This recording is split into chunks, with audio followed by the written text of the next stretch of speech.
این جاده به نشون میدم که خودت هم خوشت بگیری عجب جاده باحالی ما را آورد. اون موقعی که جیپ داشتیم هم اون جاده رو با جایی که بودیم از تو همه سنگمنگ و هرچی بود می‌زدیم میرفتیم کاری برامون نداشتیم. همین با سواریه همین این سواری جاده‌ای که میره در دیکبون از طرف کرمانشاه یه جاده اینجوری هست یعنی هر سمت راست نخود یا نوشیه نخوده نخه آقا این چشم این خانم زیبا خانم چه می‌خواستم بگم ببینم آیا این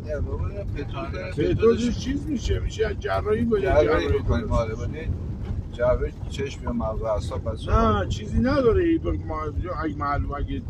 داشت با همه روستا که میدونی اصلا این مردم این ملت دنبال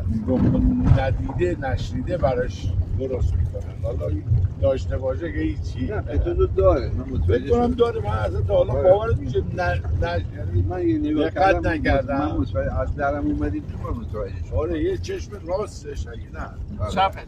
نه راست چپ من از در اومدیم تو متوجه شدم دوزش کاملا با یه جراحی ساده قابل رفعه خودت میدونی که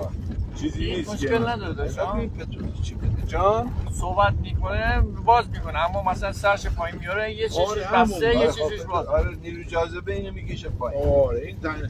بود یه دکتر خاله دیگه هم داشتم با یه جراحی درستش کرد منم جراحی اتفاقا ساده دیدم که این کار درمان ساده ای داره اینو قبلش درستش میکنه سال تحویلت میدیم بعد نزن تو مال مردم سر مال مردم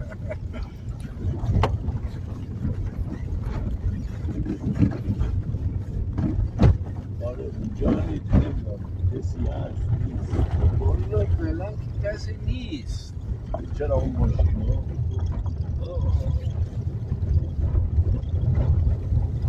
من نمیدم دو تا ماشین دیدی؟ مال این زنبوری ها باشن شاید آره زنبوری نه اون بالا اینجا نه اون جایی که ما می‌خواستیم بریم بالا پشتم و یاروه اونجا نه فکر کنم سرچیزه زمینی